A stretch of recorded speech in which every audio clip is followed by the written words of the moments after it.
자, 반갑습니다. 알파프로 과정 여러분, 정태근 전문가입니다. 7월 11일 두 번째 방송 시작하도록 하겠습니다. 자, 두 번째 방송 종목은 NPC입니다. 그리고 방송 말미에는 히든 종목이 공개가 됩니다. 방송 끝까지 시청을 부탁드리고요. 방송 보시고 난 이후에는 좋아요, 구독 부탁드리도록 하겠습니다. 자, 그러면 차트 보시면서 또 시작을 한번 해보도록 하겠습니다. 일단은 작년 1월달부터 상당히 가파르게 올라왔다는 봐야 될 것 같아요. 중간에 변동성이 발생이 되고 대량 거래가 실려주게 되면서 중간중간 이렇게 큰 폭의 상승이 있었기 때문에 좀 가파른 상승이 있었다고 좀 보고 말씀드린다라고 보시면 될 것 같고요. 그리고 어쨌든 뭐 기간이 좀 길긴 하지만 그럼에도 불구하고 3,000원대 있었다가 13,000원대까지 올라온 상황이기 때문에 2년도 안 되는 시간 한 18개월 정도 4배 정도 오른 상황이기 때문에 이 정도면 상당히 많이 올랐다라고 봐도 될 것 같아요. 그리고 언제 꺾여도 이상하지 않다라는 점, 4배 정도가 많이 올랐다는 기준을 잡기에는 뭐 이게 또 무리가 있다고 볼 수 있겠지만 어쨌든 4배 올랐다라는 거에 작게 오른 건 아니죠. 그렇기 때문에 상당히 많이 올랐다 볼 수밖에 없고, 그리고 자칫 좀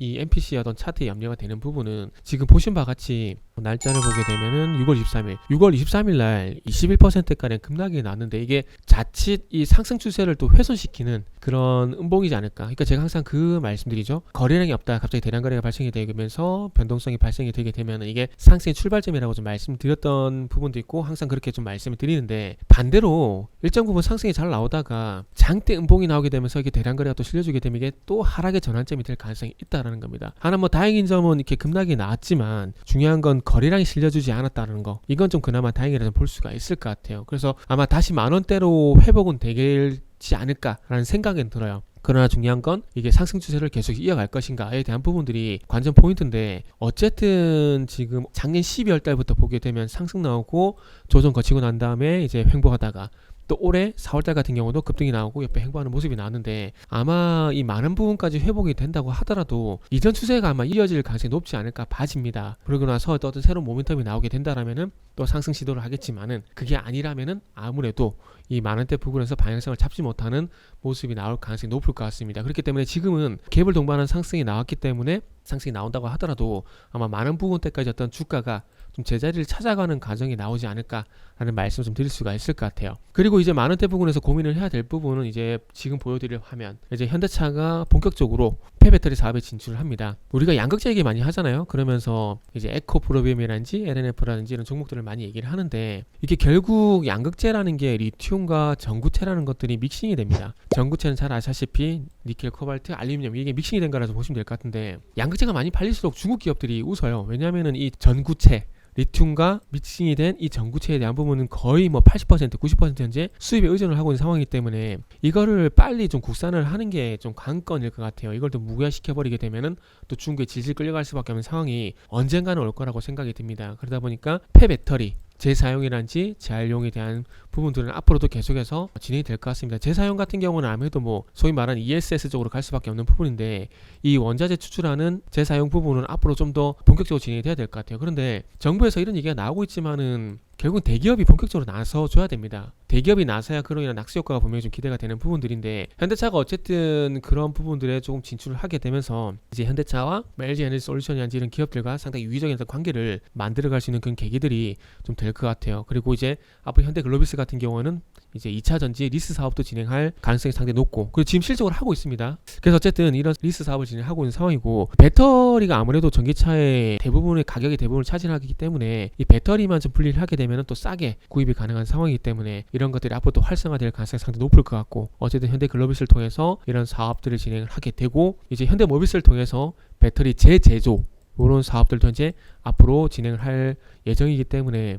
아마 현대차와 그리고 2차 전지 관련된 기업들과 상당히 유의적인 관계가 만들어질 가능성이 높을 것 같아요. 그러면 이런 사업들을 진행을 하게 되면서 이 NPC와 어떤 연관성이 있느냐? NPC 같은 경우는 이거예요. 그 현대 글로비스하고요, 전기차 배터리 전용 용기 개발 특허를 공동으로 이제 가지고 있는 상황입니다. 이전에는 폐배터리가 나오게 되면은 당연히 파워로직스 같은 종목들, 영화테크 같은 종목들이 강세였었는데, 요거는 진짜 정말 말 그대로 테마죠. 말 그대로 테마일 때 얘기고, 이제는 현대차가 본격적으로 진행을 하는 상황이기 때문에 아무래도 현대차와 연관성이 있는 기업들이 수혜주로 부각이 될 수밖에 없을 것 같아요. 그러다 보니까 NPC가 아무래도 대장 역할을 하게 되면서 지난주 금요일날 12%가량 급등이 나온 상황이고요. 그럼 이제 앞으로 중요한 건 많은 부분까지 주가가 제재를 찾아갈 것인데, 이 부분에서 과연 추가 상승이 나올 것이냐에 대한 부분들은 얼마만큼 빨리 이제 현대차가 TFT를 신설했다 그러죠. 그래서 이 사업 본격화가 진행이 되게 되고 거기에 대한 낙수 효과가 나오느냐, 이게 아마 너무나 당연한 얘기지만 관전 포인트라 봐야 될 것 같습니다. 그래서 일단 어쨌든 뭐 단기적으로 봤을 때는 만원까지 주가 보시면 좋을 것 같고요. 그 이후에는 현대차에서 어떤 소식이 나오냐에 따라서 한번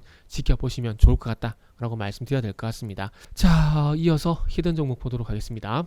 자, 히든 종목입니다. 자, 히든 종목은 오늘까지 현재 그 상승 눌림목이 진행이 되고 있는 상황입니다. 지금 정도 흐름이면은 5일선과 이격 조정이 진행되고 있다라 봐야 될 것 같고요. 자, 6월 달에 시장이 급락을 하다 보니까 히든 종목도 마찬가지로 데드크로스 나게 되면서 주가가 급락을 했고, 다행인 건 4,500원 부분에서 소위 말하는 쌍바닥을 만들게 되면서 현재 상승 전환을 하고 있는 상황입니다. 600만 주가 넘는 대량 거래가 수반이 됐고요. 716만 주 정도 되는데, 어쨌든 대량 거래가 수반이 되게 되면서 장대 양봉이 나왔고 5일선과 21선을 동시에 관통하는 상당히 반가운 흐름이 나왔다라 보시면 될 것 같습니다. 그래서 이 이후에 거래량이 또 줄어들게 되면서 상승 눌림목이 진행이 되고 있고, 5일선과의 이역 조정이 좀 마무리가 되게 되면은 또 2차 상승이 나오지 않을까라는 그런 기대감들을 좀 가질 수 있는 상황이라 보시면 될 것 같아요. 그래서 지금 상황에서 이 종목도 주가가 좀 제자리를 찾아가게 되면은 7,000원 부분까지 어떤 상승은 가능하지 않을까 생각이 들고요. 그리고 이 히든 종목이 포함된 섹터라 될까요? 업종이 현재 최근에 분위기가 상당히 괜찮습니다. 그렇기 때문에 이 상승의 신뢰도는 상당히 높다고 좀 볼 수가 있을 것 같고요. 어떤 그룹인지 말씀을 드리면은 종목이 들통나기 때문에 어쨌든 이 엔터사라 될까요? 엔터사 포함이 된 아티스트가 컴백을 예정하고 있는 상황이고, 컴백을 하게 되면서 음반 판매량이 기대가 되고 있는 상황인데, 이 음반 판매를 담당하고 있는 회사가 요 회사입니다. 그렇기 때문에 순수하게 음반 판매량만 보게 되면은 이 회사가 수혜가 될 수밖에 없어요. 현재 200만 장 정도 예상이 되는 상황이기 때문에, 그러다 보니까 모 회사보다는 지금 말씀드리고 있는 히든 종목이 좀 더 강세를 보일 수밖에 없는 부분들이 있고요. 그래서 일단은 한번 기대를 해봐도 될 것 같아요. 분위기도 전반적으로 괜찮고 8월달에 컴백을 하게 되면은 뭐 당연히 수혜가 된다라고 좀 볼 수가 있을 것 같습니다. 그리고 앨범 판매량에 따라서 7,000원 돌파 여부가 결정이 되지 않을까라고 너무나 당연한 얘기를 드릴 수밖에 없는 거고요. 그러면 예상하시겠지만 이 종목에 대한 어떤 분기점은 7,000원 부분이라 볼 수밖에 없습니다. 전고점 부분이요. 여기까지는 분명히 상승이 나올 가능성이 높다라고 봐지고, 그리고 어쨌든 이렇게 되면 1차 분기점과 1차 목표 주가는 예상하시겠지만은 7,000원이라고 좀 보시면 될 것 같습니다. 그래서 이 7,000원 부분까지 한번 같이 보시고요. 7,000원 부분이면은 지금 정도 가격권에서도 한 40%가량 되는 수익률을 볼 수 있을 것 같아요. 어쨌든 이 종목이 궁금하신 분들은 알파프로 홈페이지를 방문해 주시길 바랍니다.